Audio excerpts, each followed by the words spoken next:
3h14 du matin. Le colonel Dimitri Volkov est déjà éveillé. Pas à cause d'une alarme, pas à cause d'une rotation de service. Le colonel Dimitri Volkov, à la retraite, 58 ans, ancien commandant de la 20e brigade de missiles des forces terrestres russes, aujourd'hui chef de la sécurité du complexe industriel Titan Barikadi à Volgograd, n'a pas dormi une nuit entière depuis février 2026, quand le premier missile ukrainien Flamingo FP5 a frappé l'usine aéronautique de Saratov, à 340 km au nord de son site. À cet instant, il a compris, avec cette lucidité que seules 31 années de service dans l'artillerie peuvent donner, que l'usine Titan Barikadi serait la prochaine cible. Pas qu'elle pourrait l'être, qu'elle le serait. Le complexe Titan Barikadi fabrique des tubes d'obusier de 152 mm et des composants spécialisés pour les systèmes d'artillerie des forces terrestres russes. C'est le plus grand site de production d'artillerie du district militaire de la Volga. Il produit 47 ensembles complets de tubes d'obusier par mois selon le rythme actuel de production de guerre. Il est situé à 8 km à l'est du centre de Volgograd, sur un terrain industriel de 340 hectares, bordé par la Volga à l'est et par l'autoroute fédérale M6 à l'ouest. Ce n'est pas une installation classifiée. Ses coordonnées apparaissent sur toutes les plateformes commerciales d'imagerie satellite. Sa production a été mentionnée dans les médias d'État russes. Le renseignement ukrainien n'a pas à découvrir l'existence de Titan Barikadi. Il la connaît depuis le début de la guerre. Volkov le sait depuis la frappe de Saratov en février. Il prépare cette nuit précise depuis février. La préparation menée entre février 2026 et cette nuit n'avait pas l'aval du ministère russe de la Défense, ni du comité régional de sécurité de Volgograd, ni du directeur de l'usine Titan Barikadi qui avait expliqué à Volkov en mars que la défense aérienne du site relevait du district militaire de la Volga, pas du budget de sécurité de l'usine.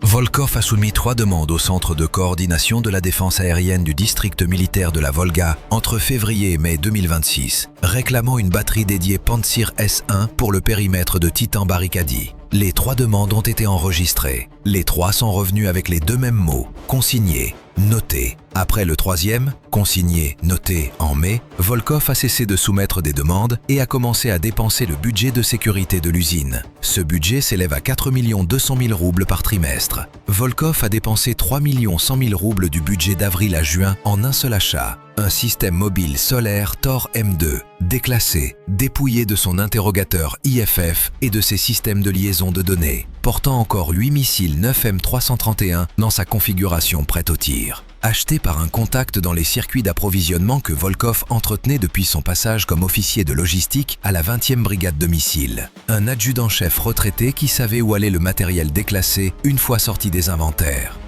Le Tor M2 est arrivé au complexe Titan Barikadi le 17 mai, dissimulé dans un camion à plateau transportant du matériel de compression industrielle. Il est stationné depuis lors dans l'entrepôt 7, le plus à l'ouest du site, le plus proche du couloir d'approche de l'autoroute M6. Volkov mène depuis le 18 mai ce qu'il appelle des exercices de maintenance avec son équipe de sécurité. Il ne les nomme pas pour ce qu'ils sont. Il les appelle exercices de maintenance. 4 de ses 23 agents ont été formés à l'utilisation du Tor M2 dans sa configuration dépouillée, pas dans sa configuration militaire complète. L'interrogateur IFF qui empêche le système de tirer sur des appareils amis est déconnecté. La liaison de données qui exige l'autorisation de la coordination de défense aérienne avant tir est déconnectée. Le Tor M2 de l'entrepôt 7 tirera sur tout ce que son radar de veille, un RS1, classera comme contact basse altitude entrant. Il tirera sans demander la permission à qui que ce soit, parce que Volkov a débranché les systèmes qui exigent la permission. Il a également installé un radar d'aviation civile sur le toit du bâtiment du directeur. Un récepteur GPS aéronautique Garmin GMX 375 couplé à un altimètre radar et à un ordinateur portable exécutant un logiciel libre de surveillance du trafic aérien. Pas un radar militaire, un récepteur GPS d'aviation civile relié à un logiciel de suivi que Volkov a téléchargé en mars depuis un site ukrainien de renseignement source ouverte et qu'il fait tourner en continu depuis avril. Ce n'est pas du matériel classifié. 340 000 roubles dans un catalogue de fournitures aéronautiques. Cela détecte des aéronefs. Cela affiche altitude, cap et vitesse sur l'écran de son portable. Ce n'est pas conçu pour détecter des missiles de croisière. Portée d'environ 40 km contre des cibles en altitude. Contre des cibles volant à 60 mètres au-dessus du sol, la portée descend à environ 18 km. 3h14 du matin. L'écran du portable de Volkov affiche 6 contacts au cap 271, vitesse 890 km/h, altitude 60 mètres, distance 18 km, sur un axe qui aboutit directement au hall principal de production de Titan Barikadi. 4 minutes et 40 secondes. 6 contacts, 8 missiles. La défense aérienne la plus illégale de Russie. Volkov prend la radio à 3h14 et 14 secondes pour appeler l'équipe de l'entrepôt 7. Pas une radio militaire, une Motorola DP4801E, radio numérique commerciale que la sécurité de l'usine utilise pour ses communications de routine. Entrepôt 7, Volkov, 6 contacts entrant au cap 271, distance 18 km, altitude 60 mètres, vitesse 890, activez le système. L'équipe de l'entrepôt 7 est éveillée depuis minuit sur ordre permanent de Volkov. Chaque nuit depuis le 17 mai, il exige que l'équipe reste au système de minuit à 6 heures. 23 nuits de minuit à 6 heures. L'agent principal Petrov, 34 ans, ancien conscrit, 6 ans de sécurité à l'usine depuis son service, répond à 3h14 19 secondes. Volkov, entrepôt 7, compris, activation. Le radar 1RS1 du Tor M2 s'active à 3h14 et 31 secondes, 17 secondes après l'appel. Le radar balaie le cap 271, 6 contacts à 14,8 km. Le 1RS1 classe les 6 comme contacts aériens hostiles basse altitude. Parce qu'il n'y a pas d'interrogateur IFF pour demander s'ils sont amis, parce qu'il n'y a pas de liaison de données pour vérifier auprès de la coordination, le système voit 6 contacts rapides et bas venant de l'ouest, et l'algorithme de classification dit « hostile ». Petrov a l'affichage d'engagement à 3h14 et 44 secondes. Il reprend la Motorola. Volkov, 6 contacts confirmés au 1RS1, dans l'enveloppe d'engagement, prêt à tirer, en attente de votre ordre. Volkov est debout devant la porte d'accès au toit du bâtiment du directeur à 3h14 et 51 secondes, l'ordinateur portable devant lui. 6 contacts, 3,1 km. Se encontró segunda bon leol de producción a la vitesse actuelle. Il transmet à Petrov. Feu, 2 missiles, contact de tête, maintenant. Petrov tire le premier 9M331 à 3h14 et 56 secondes, le second à 3h15 et 1 seconde. Les deux visent les 2 contacts de tête, le Flamingo FP5 et l'arme de frappe à plus longue portée de l'Ukraine, 6 mètres de long, turboréacteur, ogive perforante de 1150 kg, portée supérieure à 3000 km, vitesse de 890 km à l'heure en vol de suivi de terrain. Le FP5 n'est pas conçu pour manœuvrer en phase terminale. Il suit son itinéraire préprogrammé à vitesse et altitude constante jusqu'à son point d'impact. À 890 km à l'heure, une trajectoire rectiligne et horizontale sans manœuvre est la cible idéale pour un 9M331. Sauf que le 9M331 a été conçu pour engager des cibles au-dessus de 10 mètres. Le FP5 vole à 60 mètres. C'est la reste dans l'enveloppe d'engagement du Tor M2. Le premier 9M331 atteint le premier FP5 à 3h15 et 9 secondes. L'ogive à proximité détonne à 4 mètres de la cellule. Coup au but. Le premier Flamingo FP5 se désintègre à 11,8 km à l'ouest du complexe. Le second 9M331 atteint le deuxième contact à 3h15 et 14 secondes. Manqué. La géométrie d'engagement depuis la position du Tor M2 dans l'entrepôt 7 a placé le point d'interception 11 mètres au-dessus de l'altitude réelle du contact. Parce que le radar 1RS1 dans sa configuration dépouillée, sans la suite complète de conduite de tir militaire, présente une erreur de discrimination d'altitude de 11 mètres contre les cibles sous 80 mètres. Le second 9M331 détonne 11 mètres au-dessus du deuxième FP5 à 3 mètres au-delà du rayon létal de fragmentation. Le deuxième FP5 continue. Saint Flamingo reste en approche. Petrov tire 2 missiles supplémentaires à 3h15 et 19 secondes, visant les 3e et 4e contacts. Troisième contact touché à 3h15 et 31 secondes. Quatrième contact manqué. Même erreur de discrimination d'altitude. 4 FP5 restants. Petrov tire les 5e et 6e 9M331 à 3h15 et 39 secondes. Un coup au but. Un raté. 3 FP5 restants. Il reste 2 missiles 9M331 dans la configuration à 8 missiles. Le chargeur automatique du Tor M2 est vide après 6 tirs. Il tire le 7e à 3h15 et 49 secondes contre le 5e contact. Coup au but. 2 FP5 à moins de 4 km. Il tire le 8e, le dernier, à 3h15 et 54 secondes. Manqué. Inventaire 9M331 à 0. Un FP5 à 3,8 km. Les canons automatiques du Tor M2, 2 tubes de 30 mm, ne sont pas présents dans la configuration déclassée. L'interrogateur IFF est débranché. Les canons ont été retirés avant que le système ne quitte l'inventaire. Volkov n'a plus de missiles. Il transmet à Petrov à 3h15 et 59 secondes. Chargeur vide, en attente.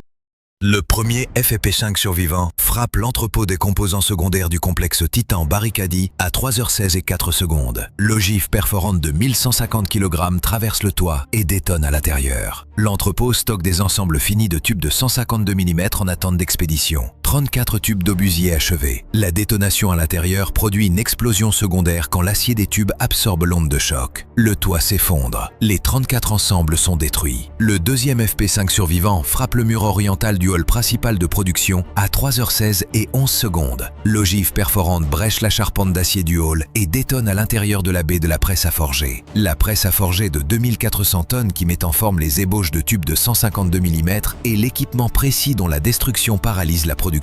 La presse n'est pas détruite directement par la détonation. Elle est détruite par l'effondrement structurel de la section de toit de la baie que la détonation provoque.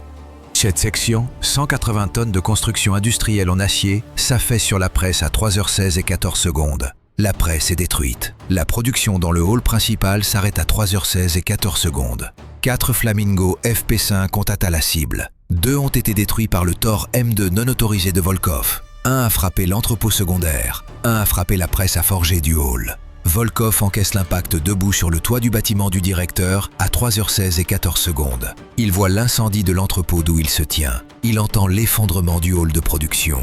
Il écrit une ligne dans son journal de sécurité à 3h16 et 44 secondes. 6 entrants, 2 détruits par le système, 4 impactés, baie de la presse principale détruite, entrepôt secondaire détruit. Il prend la Motorola à 3h17 du matin. Petrov, bon travail. Petrov répond en 5 mots. Il nous fallait 4 missiles de plus. 8h44 du matin. Le directeur de l'usine lit dans son bureau le journal de sécurité de la nuit.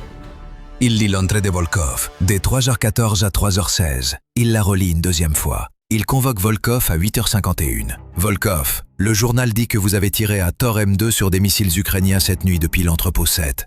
Oui. D'où vient à Tor M2? Du budget de sécurité d'avril à juin. Le directeur relit la ligne du journal concernant le budget pendant 4 secondes. Il regarde Volkov. Vous avez dépensé le budget de sécurité en un Tor M2? Oui. Vous l'avez tiré sans autorisation du Centre de coordination de la défense aérienne du district militaire de la Volga? Oui. Vous avez détruit 2 des 6 missiles entrants? Oui. Le directeur regarde par la fenêtre. Le hall de production est visible depuis son bureau. Le mur oriental où le FP5 est entré. Le toit effondré de la baie de la presse. L'incendie de l'entrepôt secondaire que les équipes de secours ont maîtrisé à 5h14 du matin. Il regarde Volkov pendant 8 secondes. Combien de demandes avez-vous soumises au district militaire de la Volga? 3. Et consigné, noté. Le directeur décroche le téléphone pour appeler le centre de coordination de la défense aérienne du district militaire de la Volga à 8h54. L'appel dure 4 minutes et 11 secondes. Volkov n'entend pas la conversation. Il attend dans le couloir. À 8h58, le directeur ouvre la porte. Volkov, le district veut savoir où vous vous êtes procuré le système. Volkov répond en une phrase. Ils ont consigné et noté mes demandes. Le directeur referme la porte.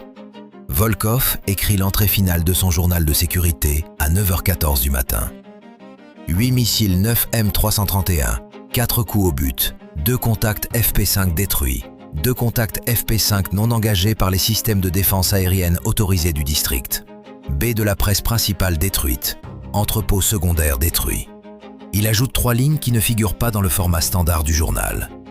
Le district disposait d'actifs autorisés couvrant la zone industrielle de Volgograd. Ces actifs n'étaient pas positionnés pour engager des contacts approchant au cap 271 à 60 mètres d'altitude à 3h14 du matin. J'ai soumis 3 demandes. Elles sont revenues consignées et notées. J'avais 8 missiles, il m'en fallait 12. Il y a quelque chose dans cette histoire qui touche une corde que beaucoup d'entre nous connaissent bien. Ce sentiment très particulier d'avoir prévenu, d'avoir écrit, d'avoir rempli les formulaires, d'avoir suivi la voie hiérarchique et de se voir répondre par ces 2 mots administratifs qui veulent dire non sans avoir le courage de le dire. On les entend en France aussi, ces 2 mots, dans les mairies, dans les préfectures, dans les hôpitaux, dans les ateliers, dans les casernes. Dossier reçu, bien noté, et derrière, plus rien. Volkov n'est pas un héros propre. Il a détourné un budget public. Il a acheté du matériel militaire par un canal parallèle. Il a débranché les sécurités destinées précisément à empêcher qu'un homme seul décide qui vit et qui meurt dans le ciel. Un 9 M331 tiré à l'aveugle sur un contact non identifié aurait aussi pu, dans une autre nuit, abattre un avion de ligne détourné de sa route. La discipline militaire, la chaîne d'autorisation, l'IFF, tout cela existe pour de bonnes raisons. Et pourtant, sans lui, 6 Flamingo entraient, 6 sortaient, 4 paires de tubes d'obusier de plus par mois vers un front, et une presse encore intacte pour en produire d'autres. Alors la question qui reste, une fois la fumée retombée sur Volgograd, n'est pas simple. Est-ce que Volkov est un homme qui a fait ce que l'État aurait dû faire ou un homme qui a franchi une ligne qu'on ne rouvre jamais impunément une fois qu'elle est franchie? Est-ce qu'on préfère un système lent qui protège des dérives ou un homme qui décide seul quand le système ne répond plus? Chacun, en lisant cela, se souvient d'un moment où il a lui-même eu envie de contourner un guichet fermé, un supérieur sourd, une administration polie qui écrit « Consignez, notez » sur ce qui pour vous était vital. Il avait 8 missiles, il lui en fallait 12. Et quelque part, la vraie question n'est peut-être pas combien il en manquait cette nuit-là, mais qui exactement aurait dû les fournir.